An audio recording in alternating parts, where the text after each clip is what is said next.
damn it!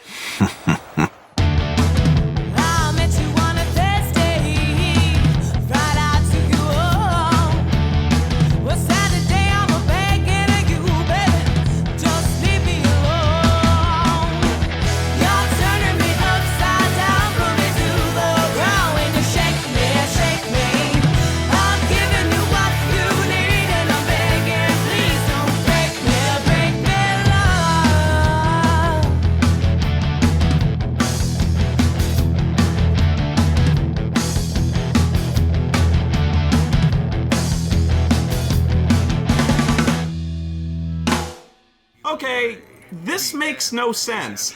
Why are they doing exactly what the bad guy has ordered them to do? Remember, killing Bartandalus destroys Cocoon, and they know this. He's flat out told them this, in fact, so maybe you guys should rethink the whole thing. Ah, shit. So a mechanical owl flies in and then turns into some kind of starship thing. Hang on, I thought he wanted to die, so why is he running away? And he can fly, and he's basically a god, so what the hell does he need with a starship? What does God need with a starship? Oh, so now he leaves it behind so they can follow him. I get it. Okay, fine. Although, once again, all they have to do to completely foil the villain's ultimate plan is nothing. And they know this, so they'd have to be complete and utter morons to get on this ship and fly back to... of course. Hey Sass, try not to crash this one straight into a fucking hospital or something, numbnuts. Back on Cocoon, Sid is alive again. Somehow. I thought he was dead, but maybe not. He turned into Crystal too. Anyway, he's better now, although he also might have been lobotomized. And he's been made Cocoon's new Primarch. Being essentially brain dead, he's the best politician we've ever had. He's about to give a speech at a racetrack? Sure, the President of the United States gets sworn into the Capitol building in Washington, D.C., and the Pope here does his at the Indy 500. Oh, it's the Speed Racer movie! As if this game wasn't painful enough! I have absolutely no idea why, but everyone chooses this moment to come flying down from the sky riding their Eidolons to attack the motorcycle race. They just come down and land in the middle of the racetrack, immediately causing panic and chaos, causing most of the racers to spin out of control, some of them almost certainly crashing into the sidewalls to their deaths. And the hero saves the day! Incredible!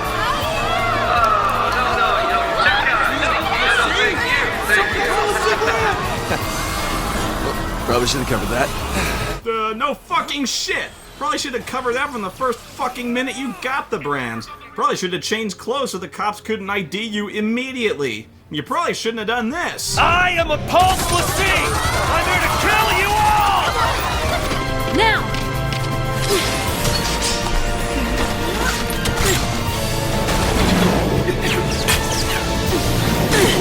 You dead! You first!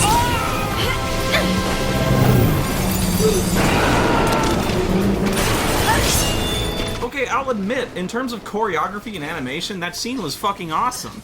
But as usual, in context, what in the hell was the point of that? Why did they go down there and just attack a motorcycle race? That accomplished nothing but collateral damage. Oh, instant daytime. Thanks, nameless unexplained Falsey, for doing that for no reason. Oh crap, another robot boss. It's an Anavapata. What the fuck is an Anavatapapa? And why should I be more scared of it than the much larger war mech at the beginning of the game that also had radial saws for arms? Hell, that one had electro saws. At this point, I need to say I never had any idea how Eidolons or the Gestalt mode worked in this game at all. It explains them in a tutorial one time, and it does a shit job of it, and then it just dumps a ton of commands on you without explaining what any of them do. There's like 6 things here, and I'm under such a tight time limit I barely have time to read their names before time runs out. So when I played, I just ended up guessing at random and never knowing whether or not I did a good job. Charge! In fact, I haven't even started talking about the combat until now. Can you believe that? And that's by far the biggest change Square Enix made to the series at 13. Actually, it kind of started in 12 when they made things faster by removing turn-based combat. And in 13, they made things faster by removing the players. I'm amazed fans didn't howl betrayal on this one because it's so not Final Fantasy, it's crazy. Here's how it works. Basically, there's a bunch of roles with funny names, but they all boil down to MMO roles like DPS, buff, debuff, tank, and healer. You set up paradigms that are just team configurations that you switch between in combat, and that's pretty much all you do in combat. You have virtually no control over what each of the individual characters does. You can pick out each action manually, but it's so slow, it's basically useless. You'll never really do it. Once you start fighting, the characters just choose on their own what they're gonna do. They spam the spell that deals the most damage if they're set to DPS. If one of your friends is beat up, the medic heals them, and the tank just stands there and tanks. And all you do is sit there and watch. Mainly your role as a player is to change between a normal posture until the enemy gets staggered, and while they're reeling you change to balls out offense, and if you're in trouble you just change to turtle up and heal. That's pretty much every combat, every time. Stagger, full offense, and then heal if you have to. Later on, you might open up with buffs and debuffs, but you'll never change the routine. I just don't see how this is supposed to be fun, because I'm not doing anything, I'm just watching other people play the game. They're choosing their own actions and casting their own spells. Like, when I level them up and they get a spell, I don't care what the name of the spell is. I don't care if it's a fire spell or an ice spell, because it doesn't matter to me. I'm not the one exploiting the enemy's weakness. They're doing that on their own. Like, compared to Final Fantasy X, where the bosses all have a unique identity, they hit you with different things, and they hit you with different debilitating status effects. It was a puzzle that you had to solve. You had to cure the effects on their own, and you had to figure things out. Here, the bosses may act differently and hit you with different effects, but the problem solving isn't up to you. When a character gets hit with a status effect, the synergist goes, "Oh, cured." It's completely out of your hands. You're not involved. You're just using the same vague strategy every single time. It's the difference between playing in a football game and coaching one. Anyway, no sooner do they arrive on Cocoon than a full-scale invasion from Pulse begins. The armies of Pulse! They're using transgates! Did we mention transgates? Because they have those. Hang on, let me see if there's a data log I can pull out of my ass that explains what transgates are. Oh, never mind. Why did we attack a racetrack? It's all-out war. Did we cause this by coming back? I don't know, it's just 10 minutes after we do exactly what the genocidal demigod told us to do in order to destroy Cocoon, a Pulse invasion force arrives to destroy Cocoon. I don't know, do you think there's a connection? So they start getting closer to wherever they're supposed to go, however they know they're supposed to go there. But first, incoming message from the big giant head. Come, let's see. Fulfill your destiny. Your destiny. We'll decide our own destiny. Right. Over Bartandalus's dead body. What? No! Bad! You can't assert free will as you do every single thing that your focus has preordained as your destiny. And stop walking into the death trap that the bad guy has outright told you is a death trap. So what's the plan? Your usual plan. Charge in through the front door, what else? Good idea. Yeah, we can do more damage that way. Then you walk into the internet. Seriously, shit, man, I don't know. That's basically what it is. Again, had to read a data log. What, you think they're actually going to explain this? It's something to do with a fal'Cie and the flow of information made solid. You know what? It's the internet. It's even a series of tubes. Actually, it kind of looks like we're inside the dimension where news channels get their animated bumper segments. Jesus, look at all this. This whole thing between Bartandalus and Eden and the Matrix and whatever, it's only in the data log. 3/4 of this game takes place behind our backs. Instead, if we didn't read it, we just walk into this fucking place and go, oh, okay, so this is where the internet is. Didn't expect that. I think he's testing us to see if we have what it takes to see things through. Yeah, he's testing us. This just sounds like one of Bartandalus's plans, right? He started a war, he's torn his own empire into shreds. It sounds like you're pretty well committed to this plan, and yet you're still testing us. Because if we don't have what it takes at this point, it's a little late to start hiring new people. Life's spark shines on, once freed from its fleshly shroud. Dodge! Sarah! At last, my errant l'Cie. Men fight men. Men battle beasts. Cocoon wars with Pulse. There can be no end to such conflict. But Cocoon's end is imminent and inevitable. It is unavoidable. It is your destiny. Will you not at least slay Orphan and make it quick, as an act of mercy? Mercy? You mean murder. We're not here for that. We came for you. You prolong Cocoon's suffering. And to what end?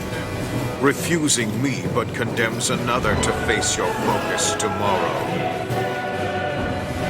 If you truly seek salvation, you will obey. Well, okay, you talked us into it. What's the worst thing that could possibly happen? Hey, put a lid on it. Release. At last, release.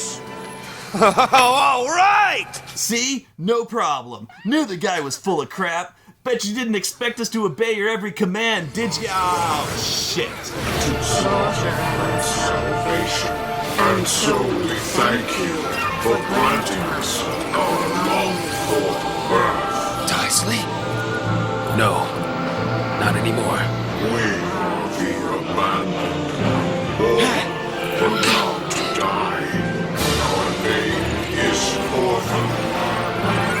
By our hand, the world shall know redemption. Wait, I mean annihilation. There's 3 stages to this boss fight. I've seen people complain that he's really hard, but I don't know what to tell them except, you suck at video games, because he's ridiculously easy. I mean, yeah, taking him down the normal way is kind of tough, but if you poison him, it's amazing how fast he dies. Just start throwing poison until the condition sticks, and then just turtle up and heal. It's almost unfair to the poor guy. The way I did it was the same way I breezed through the last third of the game without breaking a sweat. Shit, I was barely looking at the screen. If you max out Lightning's combat rolls, you get her super fuck-off ability called Army of One. An Army of One is the win button. I'm no one's slave!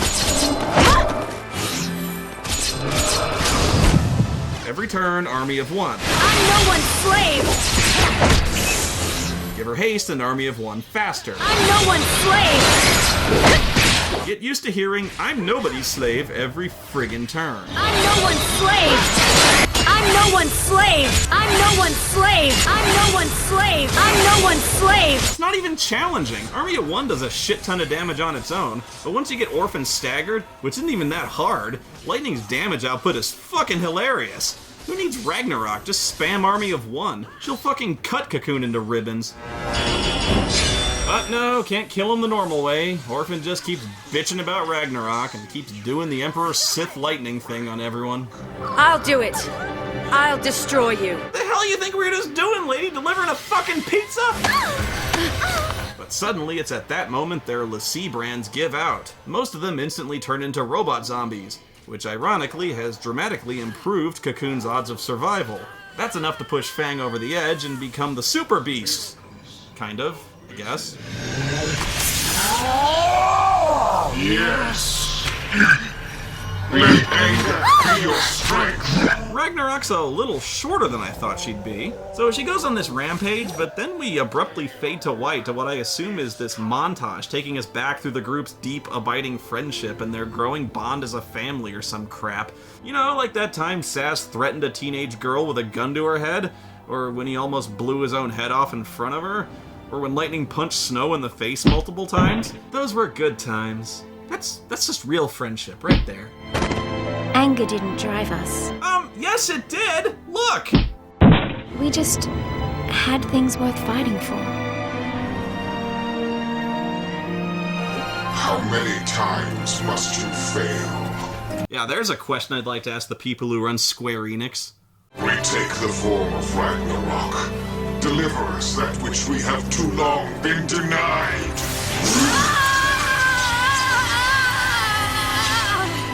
What do you want? He literally just told you. Idiot.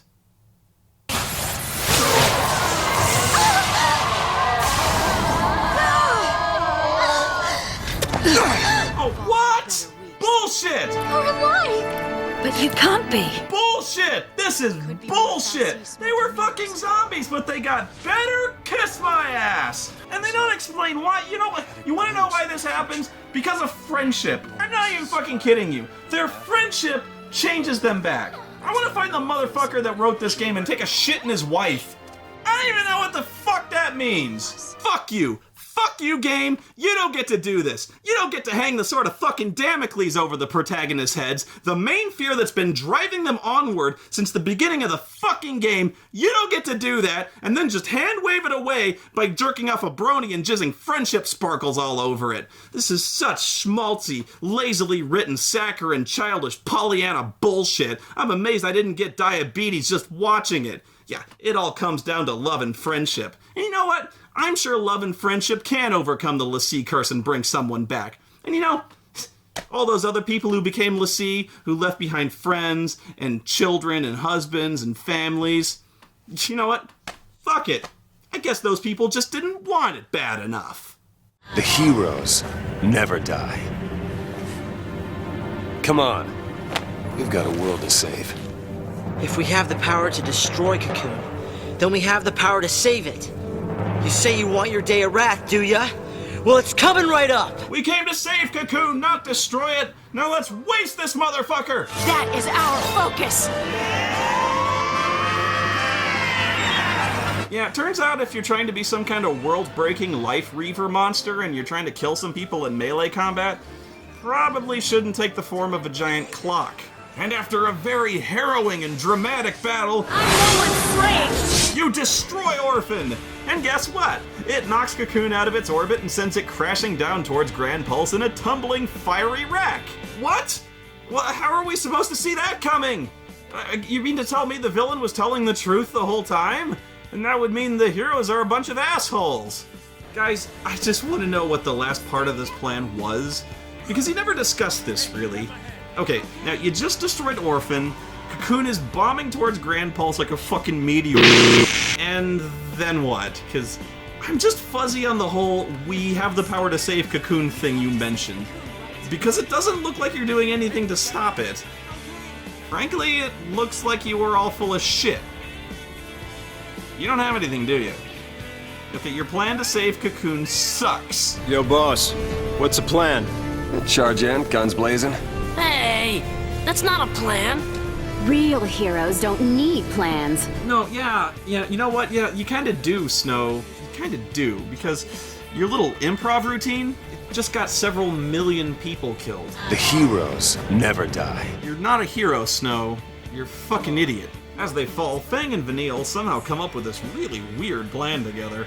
They both turn into Ragnarok. Can two people even do that? Well, I guess they can, and they dive into Mount Doom, and for some reason this splooges lava all over Cocoon, which immediately all turns into crystal, and the Pillar of Crystal keeps Cocoon from crashing into Pulse. How did they even come close to guessing that would work? How did they even know they'd all turn to crystal at that exact moment? You know what? Fuck it. Game's over. Please, God, let it be over. They did it. They saved the world.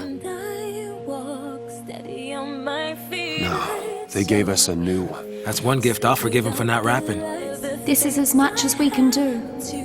The rest is up to you. Remember, Highlander, you've both still got your full measure of life. Use it well, and your future will be glorious. Sarah! It is. Snow! Sarah! Wouldn't everything in Cocoon be slanted at a really weird angle now, like the floors, since everything fell and shifted around? And so the game ends, with everyone happy. Except the hundreds of children orphaned by lightning, and Hope, whose mom got killed following Snow, who, by the way, has learned nothing whatsoever about the consequences of his brain-dead heroics. And then there's me, who just wasted a year of his fucking life trying to explain to you how this is the worst written piece of filth I ever seen in my fucking life. And then there's whoever's gonna be stupid enough to walk through that fucking door, because in a few minutes, I'll be hauling pieces of them out in fucking hefty bags. Now, if you'll excuse me.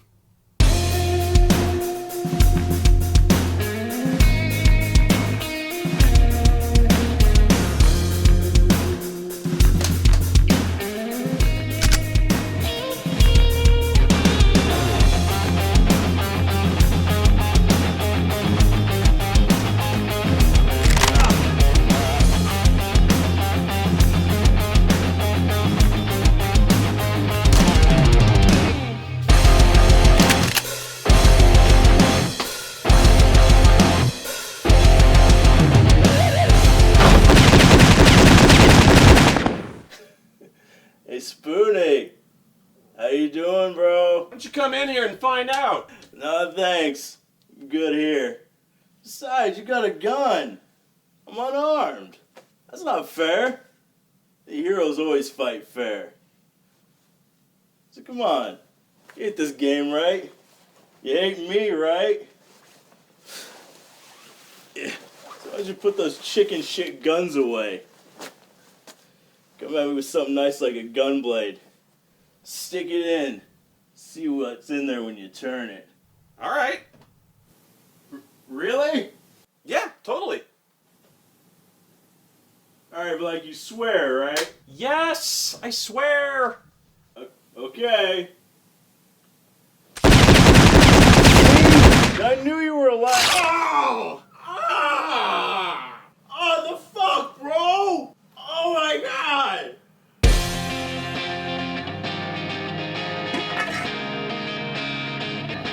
Alright.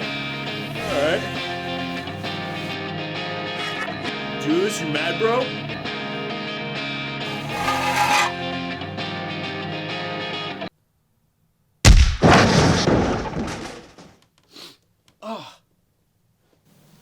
Look at this retro piece of crap. This thing's for wimps, bro.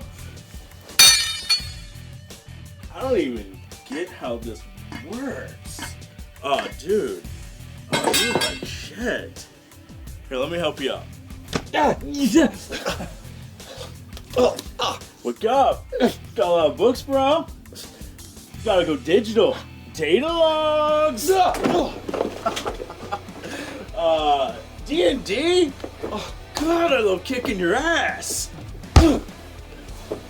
What? Oh, man. You got all this D&D shit? Fucking comic books?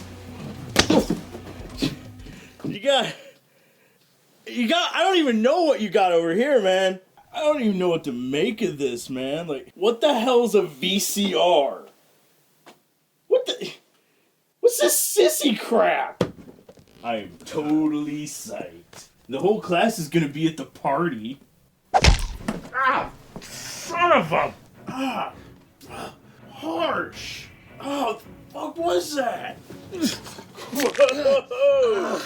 Your heroes don't need swords! Yeah. In fact, getting kind of bored!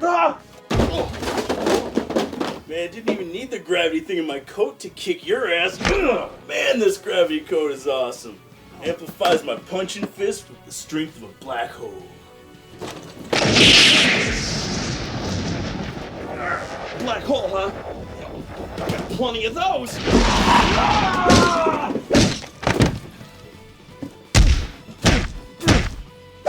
Experience bees, motherfucker. Know your role, shithead!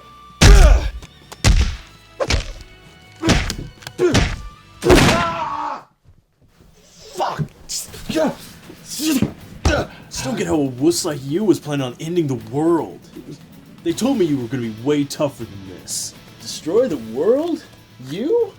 What's so terrifying about you? I'm not. I'm trying to save the world. Don't even talk like you're the hero. I'm the hero. And heroes never die.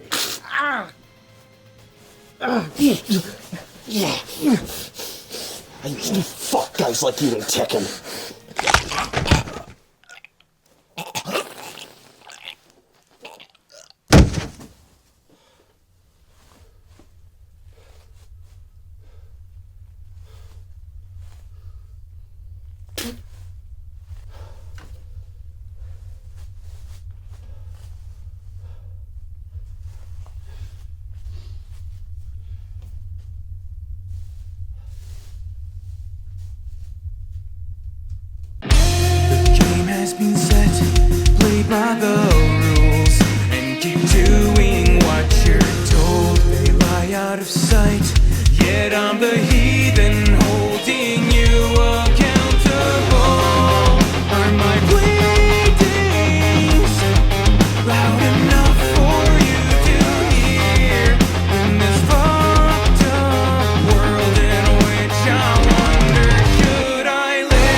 今日は残業なしだぞっと。